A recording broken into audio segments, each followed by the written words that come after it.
Fascist ও গণহত্যাকারী শেখ হাসিনা দেশে আসবে কেবল ফাঁসিতে ঝোলার জন্য, এমন মন্তব্য করেছেন অন্তর্বর্তীকালীন সরকারের তথ্য ও সম্প্রচার উপদেষ্টা নাহিদ ইসলাম। আর জাতীয় নাগরিক কমিটির মুখ্য সংগঠক সার্জিস আলম বলেছেন, সংস্কার না হলে শহীদদের সঙ্গে বেইমানি করা হবে। বিকেলে কেন্দ্রীয় শহীদ মিনারে শহীদ আরাফাতের জানাজায় অংশ নিয়ে তিনি একথা বলেন। নূর হোসেনের রিপোর্ট।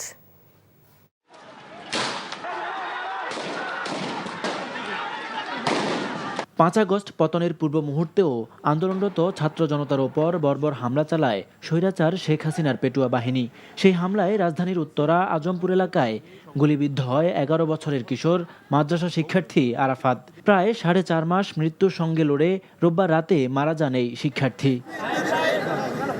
শেষ বিদায়ের জন্য শহীদ আরাফাতের কফিন আনা হয় কেন্দ্রীয় শহীদ মিনারে। এ সময় সন্তানহারা বাবা শহীদদের রাষ্ট্রীয় স্বীকৃতি দেওয়ার আকুতি জানান।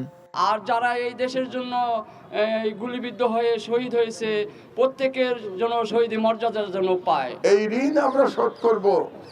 আমরা প্রত্যেকে আরাফাতের পরিবারের পাশে থেকে যার যতটুকু ক্ষমতা, সেই ক্ষমতা নিয়ে এই শহীদ পরিবারের পাশে আমাদেরকে থাকতে হবে।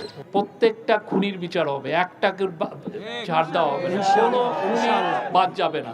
নিশ্চিত থাকেন, এই বাংলাদেশ যতদিন থাকবে এই আরাফাতদেরকে আমরা ভুলবো না। জানাজায় অংশ নিতে সেখানে হাজির হন অন্তর্বর্তীকালীন সরকারের উপদেষ্টা নাহিদ ইসলাম সহ ফ্যাসিবাদ বিরোধী আন্দোলনের নেতারা। গণহত্যাকারীদের কাউকে ছাড় দেওয়া হবে না বলে জানান নাহিদ। যারা ইন্ডিয়াতে আশ্রয় নিয়েছে এবং ভাবছে যে বাংলাদেশকে তারা বাইরে থেকে অস্থিতিশীল করবে, তাদেরকে বলবো যে বিচারের সম্মুখীন হওয়ার জন্য মানসিকভাবে প্রস্তুতি নিন।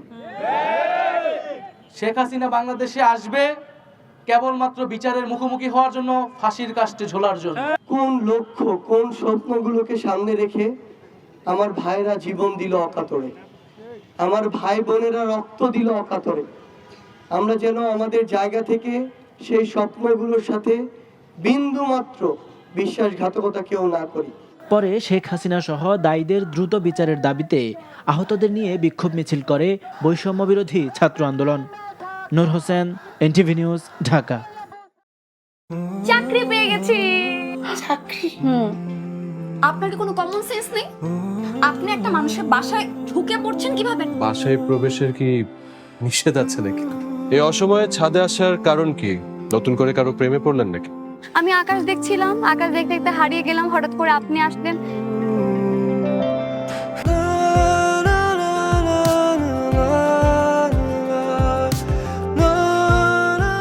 তুমি এখানে কেন? আমার অনুমতি নিয়ে এখানে আসা উচিত ছিল তোমার। মা, এই ছবিটা কার? আমার ম্যাডাম এই ছবিটা দেখে প্রতিদিন কাঁদে কেন মা? এই মেয়েটা কি সব কথা বলছে? মারিয়া, তোমার কি হয়েছে? আজ এত বছর পর কি শাস্তি দিব আপনাকে বলেন তো?